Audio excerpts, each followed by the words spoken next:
Bismillahirrahmanirrahim. Assalamualaikum warahmatullahi wabarakatuh. Alhamdulillahirabbil alamin. Allahumma shalli ala sayyidina Muhammad wa ala alihi wa sahbihi ajmain, amma ba'du.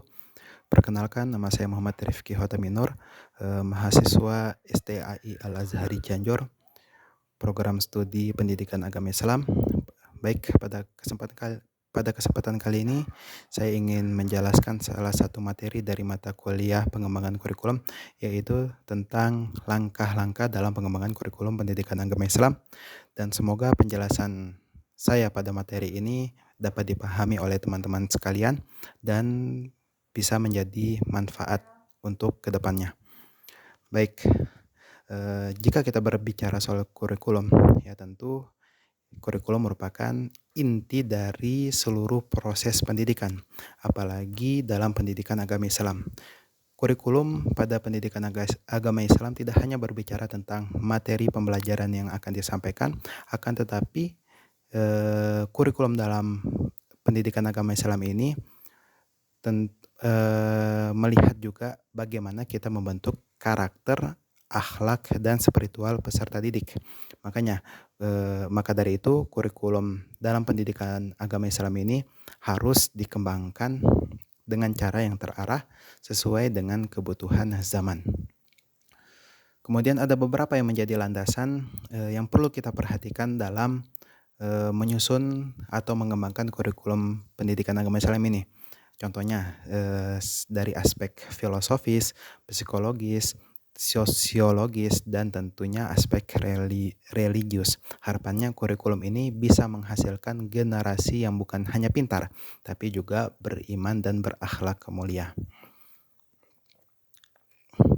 Oke, yang berikutnya di sini saya sudah merangkum ya langkah-langkah dalam pengembangan kurikulum PAI. Nah, yang pertama yang harus kita lakukan adalah identifikasi kebutuhan, yang kedua merumuskan tujuan dari kurikulum, yang ketiga memilih dan menyusun materi, yang keempat mengembangkan strategi dan metode pembelajaran, yang kelima merencanakan evaluasi, dan yang terakhir melakukan revisi dan menerima umpan balik.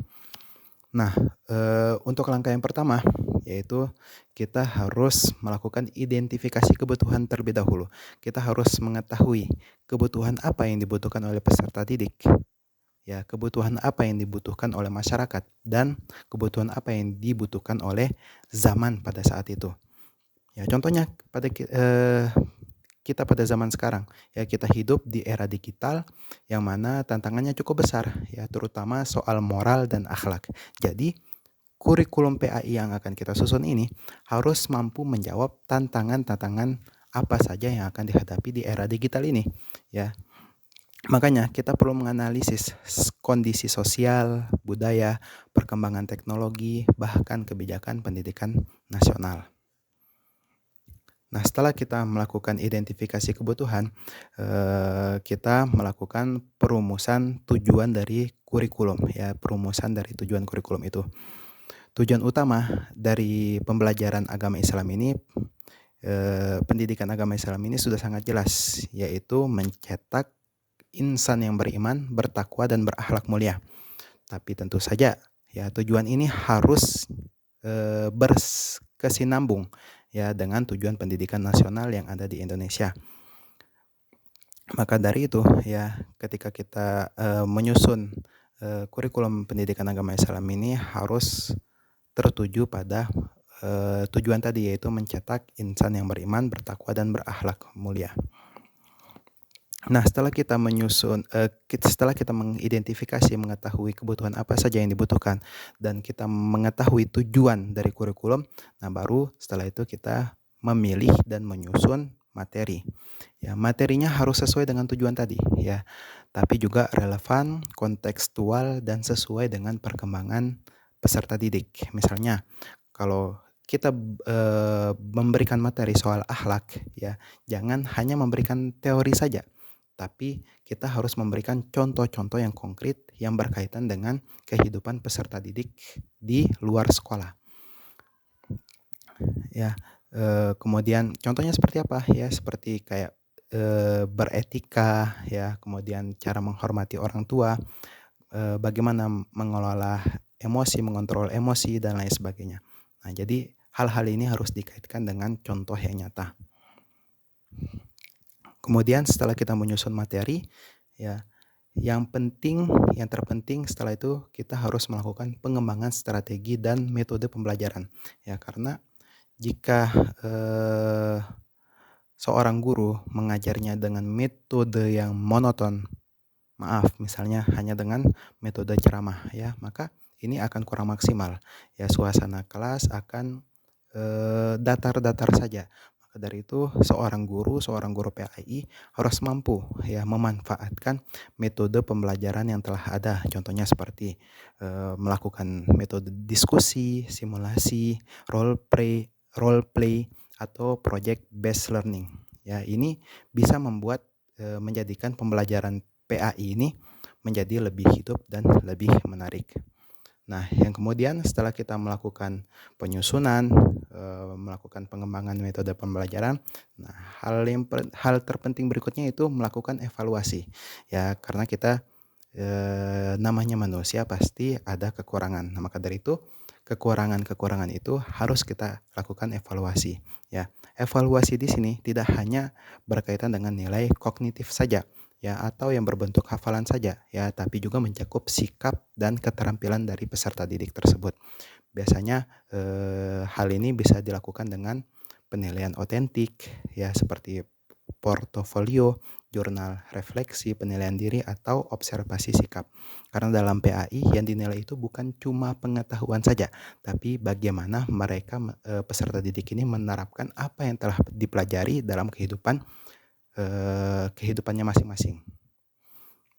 Nah, setelah kita melakukan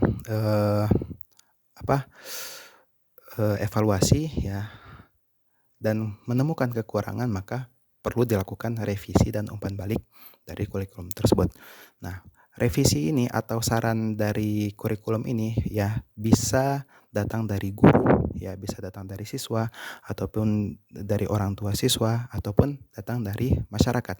Nah, dari situ kita bisa mengetahui bagian mana yang perlu diperbaiki, bagian mana yang perlu kita revisi, ya, biar kurikulum di tahun berikutnya ya bisa berkembang dan tetap sesuai dengan kebutuhan zaman.